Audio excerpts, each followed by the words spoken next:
നിങ്ങൾ എന്തിനാണ് ഭയപ്പെടുന്നത്? ഇപ്പൊ നമ്മുടെ ജോലിക്ക് ഒരാളെ നമ്മളൊരു ഹയർ പോസ്റ്റിലേക്ക് ഒരാളെ ജോലിക്ക് എടുക്കുക, അല്ലെങ്കിൽ ചെറുതോ വലുതോ ആയിക്കോട്ടെ, ഈ ചോദ്യങ്ങൾ നമ്മൾ അവരോട് ചോദിച്ചു കഴിഞ്ഞാൽ അവർ കൃത്യമായിട്ട് മറുപടി പറയുന്നത് അവരുടെ എത്തിക്സ് നമുക്ക് മനസ്സിലാവും. ശ്രദ്ധിക്കേണ്ട ചില കാര്യങ്ങൾ എന്താ വെച്ചാൽ, ഒരു മനുഷ്യനെ പൂർണ്ണമായിട്ട് മനസ്സിലാക്കാൻ ചോദ്യങ്ങൾ മാത്രം പോരാ. എന്ത് കാര്യങ്ങൾക്കാണ്, എന്ത് മൂല്യങ്ങൾക്കാണ് അവർ പ്രയോറിറ്റി കൊടുക്കുന്നത് എന്നതിലൂടെ അവരുടെ ഉള്ളിലുള്ള ചിന്താഗതിയെ മനസ്സിലാക്കാൻ പറ്റും. എങ്ങനെയാണ്? അവർ പണത്തിന് അമിത പ്രാധാന്യം നൽകുന്ന മണി ഓറിയന്റഡ് ആണോ, അതല്ലെങ്കിൽ കുടുംബത്തിന് മുൻഗണന നൽകുന്ന ഫാമിലി ഓറിയന്റഡ് ആണോ, അതും അല്ലെങ്കിൽ ജീവിതത്തിന് ഒരു ലക്ഷ്യം ഉണ്ടായിരിക്കണം എന്ന് നിർബന്ധമുള്ള പർപ്പസ് ഡ്രിവൻ പേഴ്സൺസ് ആണോ? മോർ സ്റ്റോറീസിൻ്റെ വീഡിയോ ബോക്സിലേക്ക് വീണ്ടും സ്വാഗതം. വീണ്ടും നമ്മുടെ മുന്നിൽ റോബിൻ ജിയാണ്, തിരക്കഥാകൃത്തായ റോബിൻ ജി ഇരിക്കുന്നു. കമ്മ്യൂണിക്കേഷൻ മാസ്റ്ററിയുടെ പുതിയൊരു എപ്പിസോഡിലേക്ക് സ്വാഗതം. റോബിൻ ജി, നമ്മുടെ മുന്നിലിരിക്കുന്ന ഒരാളുടെ മനസ്സിൽ എന്താണെന്ന് അറിയാൻ നമുക്കൊരാളെ കുറിച്ച് ഡൗട്ട് വരികയാണ്, ഒരു ഇൻഡ്യൂഷൻ വരുവാണെന്ന് വെച്ചു.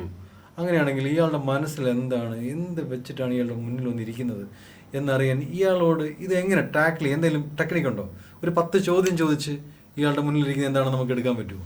അങ്ങനെ എന്തെങ്കിലും ഒരു പരിപാടി ഉണ്ടോ? നമുക്ക് ചോദ്യങ്ങൾ ചോദിക്കാവുന്നതാണ്. ചോദ്യങ്ങൾ ചോദിക്കുന്നത് അയാളുടെ ഉള്ളിലുള്ള ചോദ്യങ്ങൾ എപ്പോഴും ഈ പവർ ഓഫ് വേർഡ്സ് എന്ന് പറയും. പവർ ഓഫ് വേർഡ്സിന്റെ ശക്തി.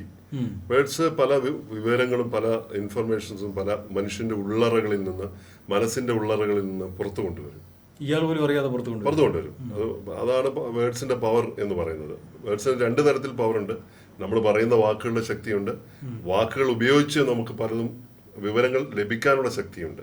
പവർ ഓഫ് ആസ്കിങ്, അത് മറ്റു വിഷയമാണ്.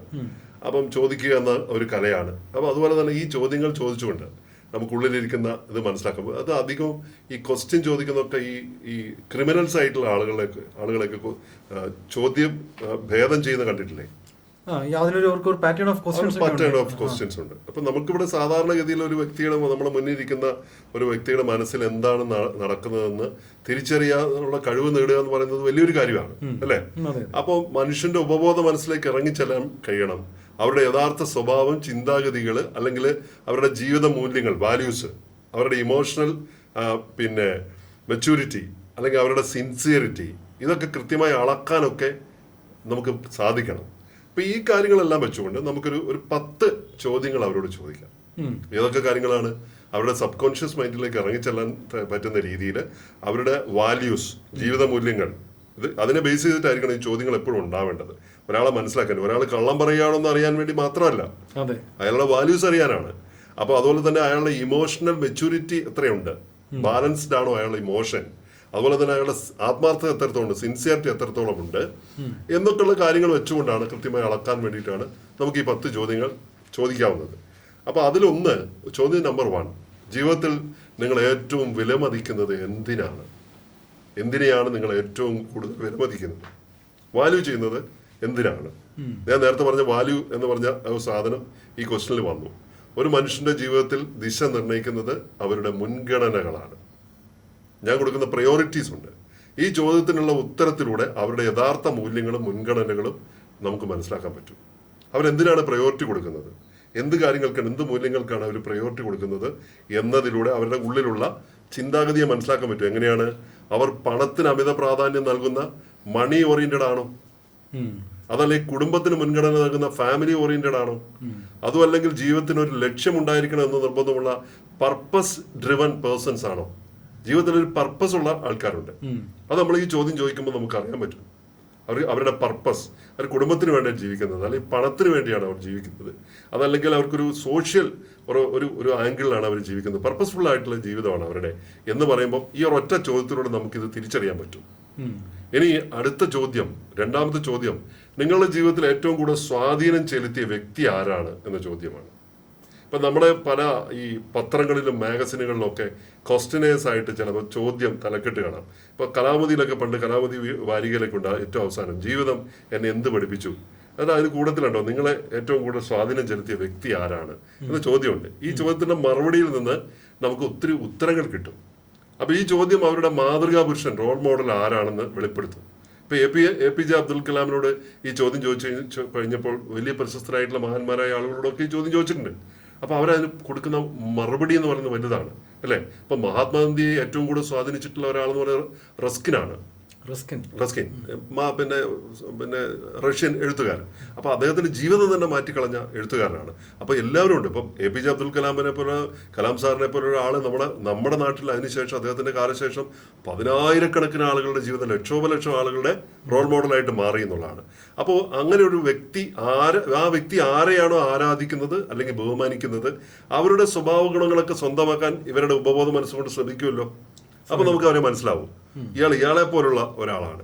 ഇപ്പം ഈ തരത്തിലാണ് നമുക്ക് ഒരാളെ, ഇപ്പൊ എന്നോട് ചോദിച്ചാൽ ആരാണ് നിങ്ങൾ ഏറ്റവും കൂടുതൽ ഒരു മാതൃകാ പുരുഷൻ, നിങ്ങൾ ഏറ്റവും കൂടുതൽ സ്വാധീനം ചെലുത്തിയ വ്യക്തി ആരാണെന്ന് ചോദിച്ചാൽ, ഞാൻ ഓരോ വ്യക്തിയെ പറയുന്നതിന് പകരം ഞാൻ 2-3 പേരുടെ പേര് പറയും. പ്രധാനമായിട്ടും ഞാൻ പറയുക 3 പേരുടെ പേരാണ്. ഒന്ന്, ഞാൻ ഓഫ് കോഴ്സ് പറയുക ജീസസ് ക്രൈസ്റ്റിന്റെ പേരാണ്. രണ്ടാമത്തെ കാര്യം വിവേകാനന്ദന്റെ പേരാണ്. മൂന്നാമത്തെ പേര് ബെഞ്ചമിൻ ഫ്രാങ്ക്ലിന്റെ പേരാണ്. എന്തുകൊണ്ട് ബെഞ്ചമിൻ ഫ്രാങ്ക്ലിൻ എന്ന് വെച്ചിട്ട് ഒരേ സമയം മൾട്ടിപ്പിൾ കാര്യങ്ങളൊക്കെ ചെയ്തുകൊണ്ടിരുന്ന ആളായിരുന്നു അദ്ദേഹം. ഇടിമിന്നലിൽ നിന്ന് പിന്നെ വൈദ്യുതി കണ്ടുപിടിച്ചു, അച്ചടി കണ്ടുപിടിച്ചില്ല, അച്ചടി പ്രസ്ഥാനത്തിന്റെ, ഗ്രന്ഥശാല പ്രസ്ഥാനത്തിന്റെ ഉപജ്ഞാതാവായിരുന്നു. ഒരുപാട് കാര്യങ്ങളുണ്ട്, മൾട്ടിപ്പിൾ കാര്യങ്ങൾ ചെയ്യുന്ന ആളെന്ന നിലയ്ക്കാണ്. അപ്പം ഇത് നമുക്ക് ആ സ്വാധീനമൊക്കെ നമ്മുടെ ചിന്താഗതികളൊക്കെ മാതൃകയാക്കുന്ന നമ്മുടെ ജീവിതത്തിലും ഉണ്ടാവാൻ സാധ്യതയുണ്ട്.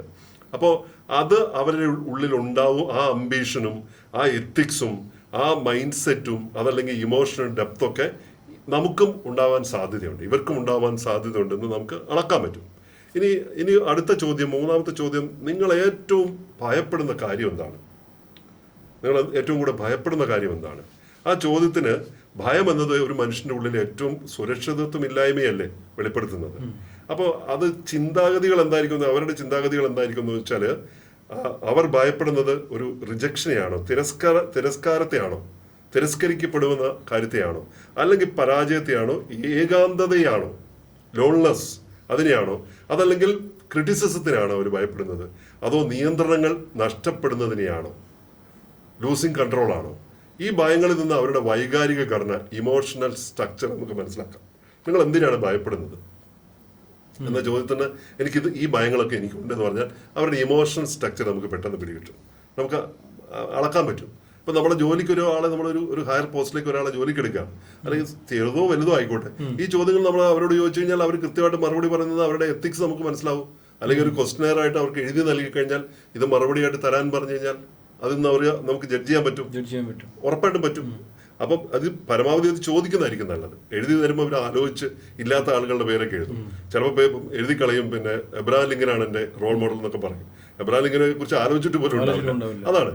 അപ്പം ഇനി മറ്റൊരു ചോദ്യം, ഒരു സുഹൃത്ത് നിങ്ങൾ ഏറ്റവും പ്രതീക്ഷിക്കുന്നത് എന്താണ്? ഏറ്റവും കൂടുതൽ എന്താണ് നിങ്ങളൊരു സുഹൃത്തിൽ നിന്ന് പ്രതീക്ഷിക്കുന്നത്? ഈ ചോദ്യം അവർക്ക് ബന്ധങ്ങൾക്ക് നൽകുന്ന വിലയും അവരുടെ മറ്റു പ്രതീക്ഷകളൊക്കെ പുറത്തു കൊണ്ടുവരും.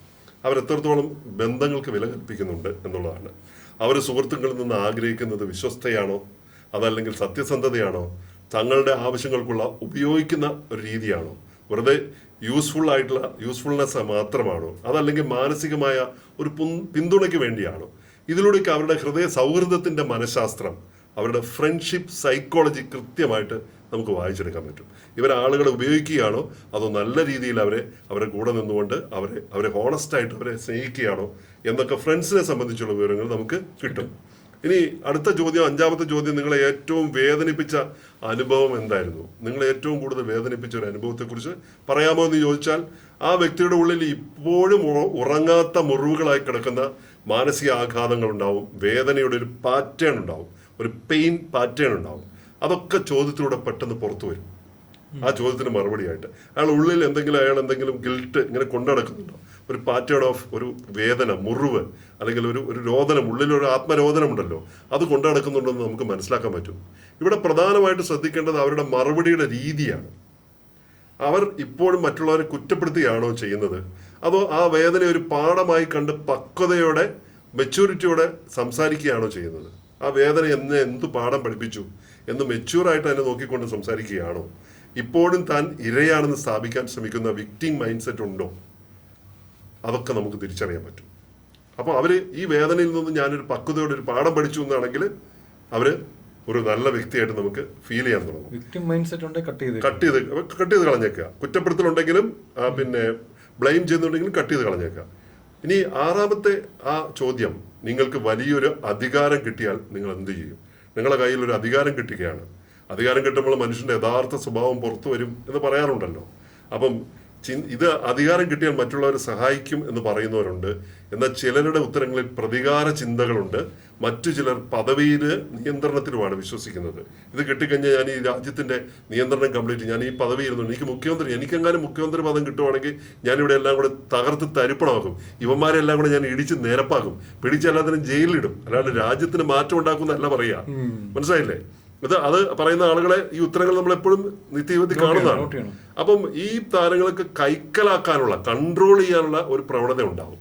അധികാരം ഒരു മനുഷ്യന്റെ ഉള്ളിലെ യഥാർത്ഥ മനുഷ്യനെ പുറത്തു ചാടിക്കും. ഈ കാലഘട്ടത്തിൽ ഇത് വളരെ വളരെ റെലവന്റ് ആണ് ഈ വാക്ക്. അധികാരം ഒരു മനുഷ്യന്റെ ഉള്ളിലെ യഥാർത്ഥ മനുഷ്യനെ പുറത്തിയടിക്കും. ഇന്നലെ വി.ഡി. സതീശൻ, കേരളത്തിന്റെ CM, കോഴിക്കോട് പൗരാവലി നടത്തിയ, ഡോക്ടർ മുനീർ അടക്കമുള്ള കോഴിക്കോട് പൗരാവലി നൽകിയ സ്വീകരണത്തിൽ അദ്ദേഹം പറഞ്ഞ പ്രസംഗത്തിന്റെ മറുപടിയാണ്, അധികാരം ഒരു മനുഷ്യന്റെ യഥാർത്ഥ മനുഷ്യന്റെ ഉള്ളിലുള്ള യഥാർത്ഥ സ്വഭാവത്തെ പുറത്തിയടിക്കും. അധികാരം ഒരു മനുഷ്യനെ ചീത്തയാക്കും. വളരെ ഗൗരവത്തോടെ വളരെ ശ്രദ്ധയോടെ പോകേണ്ട ഒന്നാണെന്ന് അദ്ദേഹം പറയുകയുണ്ടേ. അപ്പൊ അതിവിടെ ഓർക്കുകയാണ്. ഇനി അടുത്ത ചോദ്യം, 7ാമത്തെ ചോദ്യം, നിങ്ങൾ സമയം മറക്കാൻ ഇടയാക്കുന്ന കാര്യം എന്താണ്? സമയം മറക്കാൻ എന്ന് വെച്ചാൽ ഒരു വ്യക്തിക്ക് ഏറ്റവും കൂടുതൽ സന്തോഷം കിട്ടുന്ന, നിങ്ങൾ സമയം കളയാനും മറക്കാൻ വേണ്ടിയിട്ട് സന്തോഷം നൽകുന്ന പാഷൻ എന്താണെന്നും അവരുടെ സ്വാഭാവികമായ താല്പര്യം എന്തിനാണെന്നും നിങ്ങൾ സ്വയം മറന്നു പോകുന്ന ഒരു സന്ദർഭം അതെന്താണ്? നിങ്ങൾ ഈ കാര്യത്തിൽ എനിക്ക് ഇന്ന കാര്യം ചെയ്യുമ്പോൾ ഈ മ്യൂസിക്കിലിരിക്കുമ്പോൾ ഞാൻ സ്വയം മറന്നു പോകും എന്നാണ്. അപ്പൊ ഒരു മനുഷ്യന്റെ ആത്മാവ് എവിടെ കുടികൊള്ളുന്നത് എന്ന് ഇതിലൂടെ നമുക്ക് മനസ്സിലാക്കാൻ പറ്റും. പാഷൻ തിരിച്ചറിയുന്നതിലൂടെ. അത് കലയാവാം, വായനയാവാം, അതല്ലെങ്കിൽ യാത്രകളാവാം, അല്ലെങ്കിൽ ബിസിനസ് ആവാം, എന്തുമാകാം. 8ാമത്തെ ചോദ്യം, നിങ്ങൾ ജീവിതത്തിൽ എപ്പോഴെങ്കിലും ഓർത്ത് ഖേദിക്കുന്ന ഏതെങ്കിലും കാര്യമുണ്ടോ എന്നാണ് 8ാമത്തെ ചോദ്യം. നിങ്ങൾ ഇപ്പോഴും അത് നടക്കാൻ പാടില്ലായിരുന്നു എന്നോർത്ത് നിങ്ങൾ ഖേദിക്കുന്ന, റിഗ്രറ്റ് ചെയ്യുന്ന എന്തെങ്കിലും കാര്യമുണ്ടോ എന്ന ചോദ്യമാണ്. ഈ ചോദ്യം മുന്നിലിരിക്കുന്ന ആളുടെ സ്വയം വിലയിരുത്താനുള്ള കഴിവിനെയാണ് വ്യക്തമാക്കുന്നത്. ഈ ചോദ്യം നമ്മുടെ മുന്നിലിരിക്കുന്ന ആളുടെ സ്വയം അവനവനെ തന്നെ വിലയിരുത്താനുള്ള ആ മറുപടിയിൽ നിന്ന് നമുക്ക് മനസ്സിലാക്കാൻ പറ്റും. എന്താണ്?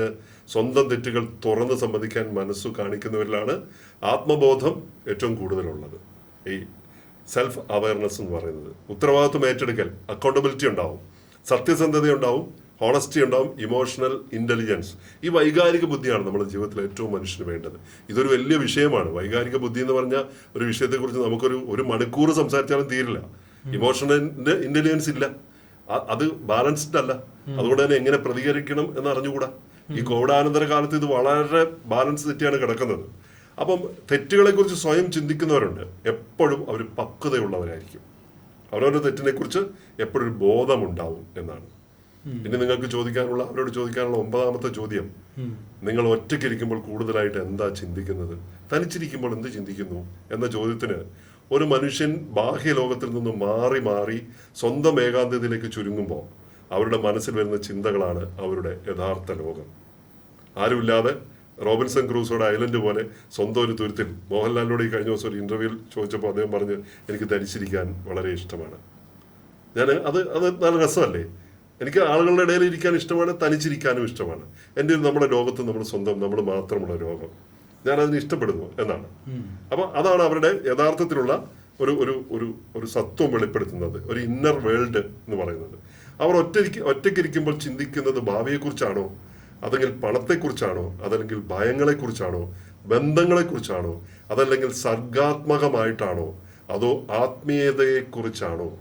ഇതൊക്കെ അവരുടെ ഈ ചോദ്യങ്ങളൊക്കെ ചോദിക്കുന്നത് അവരുടെ മനസ്സ് സ്ഥിരമായി താമസിക്കുന്നത് ഏത് ചിന്തയിലാണ് നമുക്ക് മനസ്സിലാക്കാൻ പറ്റും. ഇങ്ങനെ ഇരിക്കുമ്പോൾ നിങ്ങൾ മ്യൂസിക്കിനെ കുറിച്ചാണ് ആലോചിക്കുന്നത്, അല്ലെങ്കിൽ ബന്ധങ്ങളെ കുറിച്ച്, റിലേഷൻഷിപ്പാണോ, അല്ലെങ്കിൽ സ്പിരിച്വൽ കാര്യങ്ങളെ കുറിച്ചാണോ, അല്ലെങ്കിൽ ഏതെങ്കിലും ക്രിയേറ്റിവിറ്റിയെ കുറിച്ചാണോ ആലോചിക്കുന്നത്? ഇത് ചോദിക്കുന്നത് നമുക്ക് ഒരുപാട് വിവരങ്ങൾ, അവരുടെ ഉള്ളിലുള്ള അവരുടെ ആ സ്വത്വം നമുക്ക് വെളിപ്പെടുത്തി തരും. ഇനി 10ാമത്തെ ചോദ്യം എന്ന് പറയുന്നത്, നിങ്ങളെ ആളുകൾ എങ്ങനെ ഓർക്കണമെന്നാണ് നിങ്ങൾ ആഗ്രഹിക്കുന്നത്. ഗോൾഡൻ ക്വസ്റ്റ്യൻ ആണ്. നിങ്ങളെ ആളുകൾ എങ്ങനെ ഓർക്കണമെന്നാണ് നിങ്ങൾ ആഗ്രഹിക്കുന്നത്. ഓർക്കണമെന്ന് പറഞ്ഞാൽ നമ്മുടെ കാലം കഴിഞ്ഞതിന് ശേഷമാകാം, കണ്ടതിന് ശേഷമാകാം, ഒക്കെ ആവാം. ഒരു വ്യക്തിയുടെ ആത്യന്തികമായ ലക്ഷ്യത്തെയും ലെഗസി മൈൻഡ് സെറ്റിനെയുമാണ് ഇത് വ്യക്തമാക്കുന്ന ചോദ്യം. ലെഗസി മൈൻഡ് സെറ്റ്, നമ്മൾ എന്താണ് ഒരു പൈതൃകം ഉണ്ടാക്കി പോവാണ് ഇവിടെ. അപ്പം ഒരു ഡീപ്പർ ഐഡന്റിറ്റി അവർ ആഗ്രഹിക്കുന്നത് പ്രശസ്തിയാണോ, സമ്പത്താണോ, വെൽത്താണോ, അതോ കാരുണ്യമാണോ, സമൂഹത്തിൽ ഉണ്ടാക്കേണ്ട മാറ്റമാണോ? അതല്ലെങ്കിൽ ആ ബഹുമാനമാണോ? ഇതിലൂടെ അവരുടെ ആഴത്തിലുള്ള വ്യക്തിത്വം, ഡീപ്പർ ഐഡന്റിറ്റി നമുക്ക് തിരിച്ചറിയാൻ കഴിയും. അപ്പം ഈ ചോദ്യങ്ങളൊക്കെ ചോദിക്കുന്നതിനപ്പുറത്ത് ശ്രദ്ധിക്കേണ്ട ചില കാര്യങ്ങൾ എന്താ വെച്ചാൽ, ഒരു മനുഷ്യനെ പൂർണ്ണമായിട്ട് മനസ്സിലാക്കാൻ ചോദ്യങ്ങൾ മാത്രം പോരാ. മനഃശാസ്ത്ര പഠനങ്ങൾ അനുസരിച്ച് വാക്കുകൾ കേൾക്കുന്നതിനോടൊപ്പം നമ്മൾ മറ്റു ചില കാര്യങ്ങളൊക്കെ ശ്രദ്ധിക്കണം. വാക്കുകൾ ശ്രദ്ധിക്കണം, വേർഡ്സ്, അവരുപയോഗിക്കുന്ന പദങ്ങൾ എത്രത്തോളം പോസിറ്റീവ് ഓർ നെഗറ്റീവാണ്, സംസാര രീതി, ടോൺ ആൻഡ് വോയിസ്, ശബ്ദത്തിലെ വ്യതിയാനങ്ങൾ, അതിൽ അടങ്ങിയിരിക്കുന്ന ഭയം, ഇതൊക്കെ പറയുമ്പോൾ അവർ ഭയപ്പെടുന്നുണ്ടോ, ആത്മവിശ്വാസമുണ്ടോ, പരിഭ്രമമുണ്ടോ, അതൊക്കെ ചില കാര്യങ്ങൾ വെളിപ്പെടുത്തും. ശരീരഭാഷ, കണ്ണ് വെട്ടിക്കുന്നുണ്ടോ, ഐ കോണ്ടാക്ട് കറക്റ്റാണോ, കൈകൾ കെട്ടിയാണോ, അടഞ്ഞ ശരീരഭാഷയാണോ, തുറന്ന ശരീരഭാഷയാണോ, മുഖഭാവങ്ങൾ എങ്ങനെയാണ് ശ്രദ്ധിക്കുക, ഫേസിൽ വരുന്ന എക്സ്പ്രഷൻസ് എത്രയാണ്. ഷാജി കണ്ടിട്ടുണ്ടോ എൻ്റെ കൈ എപ്പോഴും തുറന്നായിരിക്കുക, എൻ്റെ കൈ തുറന്ന ശരീരഭാഷ എപ്പോഴും ഉണ്ടാവുക. ഇതൊരുപാട് വിവരങ്ങൾ വെളിപ്പെടുത്തുന്നുണ്ട്. സ്ഥിരത, കൺസിസ്റ്റൻസി ഉണ്ടോ ഈ പറയുമ്പോൾ വാക്കുകളിലൊക്കെ. ദേഷ്യം വരുന്ന നിമിഷങ്ങളിൽ ഒരു വ്യക്തിക്ക് ദേഷ്യം വരുമ്പോഴാണ് അവരുടെ നിയന്ത്രണത്തിൻ്റെ സ്വഭാവം ശരിക്കും പുറത്തു വരിക, അവരുടെ ഇമോഷണൽ ബാലൻസിങ് പുറത്തു വരിക. പിന്നെ സാധാരണ എളിയവരോടുള്ള അവരുടെ പെരുമാറ്റം എങ്ങനെയാണ്. തങ്ങളെക്കാൾ വലിയ പദവിയിലും സമ്പത്തിലൊക്കെ ഇരിക്കുന്ന ആളുകൾ ഒഴികെ താഴെയുള്ള ആളുകളോട്, സെക്യൂരിറ്റിക്കാർ, ഹോട്ടൽ ജീവനക്കാർ, സാധാരണ മനുഷ്യരോടൊക്കെ എങ്ങനെയാണ് അവരുടെ പെരുമാറ്റ സംസ്കാരം കാണിക്കുന്നത്. ഇതൊക്കെ വളരെ പ്രധാനപ്പെട്ട കാര്യമാണ്. അപ്പം പ്രതിസന്ധികൾക്കിടയിലെ പ്രതികരണം, അതും വളരെ പ്രധാനപ്പെട്ട കാര്യമാണ്. കടുത്ത സമ്മർദ്ദമുള്ള സാഹചര്യങ്ങളിൽ അവർ തീരുമാനങ്ങൾ എങ്ങനെ എടുക്കുന്നു എന്നത് അവരുടെ വൈകാരികമായ പക്വതയാണ് കാണിക്കുന്നത്, അവരുടെ ഇമോഷണൽ ഇൻ്റലിജൻസിനെയാണ് കാണിക്കുന്നത്.